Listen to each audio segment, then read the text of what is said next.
25 లక్షలు కావాలని బ్లాక్మెయిల్ చేసిన నలుగురు ప్రాణాలు తీసిన రిపోర్టర్లు. రాష్ట్ర వ్యాప్తంగా సంచలనం సృష్టించిన టంగుటూరు గ్రామంలో ముగ్గురు కొడుకులను హత్య చేసి తాను ఆత్మహత్య చేసుకున్న ఘటనలో అసలు కారణాలను పోలీసులు వెల్లడించారు.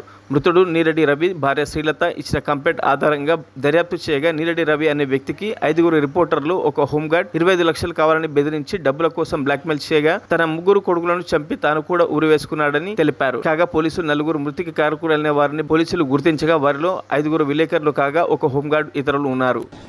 కొంత గొడవ జరుగుతున్న క్రమంలో కొంతమంది పత్రికా విలేకరులు మా దగ్గర నుంచి ఉన్న ఒక హోంగార్డ్ కూడా ఇతనికి ఈ విషయాన్ని బయట పెడతాము లేకపోతే ఈ అతను బ్లాక్మెయిల్ లాగా చేసి ఒక పరిస్థితి క్రియేట్ అయింది.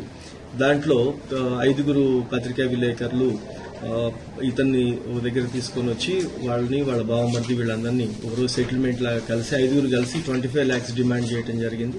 దాంట్లో లాస్ట్కి 10 lakhs ఒప్పుకొని తప్పని పరిస్థితుల్లో అతను ఆ రోజు భార్య యొక్క పుస్తల తాడు కూడా తాకట్టు పెట్టేసి వాళ్ళకి 2.5 లక్షలు ఇవ్వటం.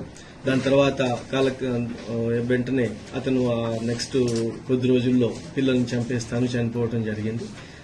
దీంట్లో అలానే మా దగ్గర ఉన్న హైదరాబాద్ సిటీ పోలీస్లో హెడ్ క్వార్టర్స్ లో పనిచేసే ఒక హోంగార్డ్ నాగరాజు అనే వ్యక్తి కూడా అతని దగ్గర కొంత ఇన్వెస్ట్ చేసి ఆ ఇన్వెస్ట్ కింద అతను గతంలో కొనుక్కున్న ప్లాట్లను కూడా ఆ కాగితాలు తీసుకుని వెళ్లి వేరే వాళ్ళ దగ్గర మార్టిగేజ్ చేపించి 20 lakhs తీసుకుని అతనికి పూర్తిగా ఆధారాలు లేకుండా జీవనాధారం కోల్పోయేలాగా చేయటం, ఈ అన్ని ఫ్రస్ట్రేషన్ తో అతను ఆ బ్యాడ్ ఇన్సిడెంట్ కి పాల్పడటం, అతను చివరికి ఆత్మహత్య చేసుకోవటము ఇదంతా కూడా ఎస్టాబ్లిష్ అయింది.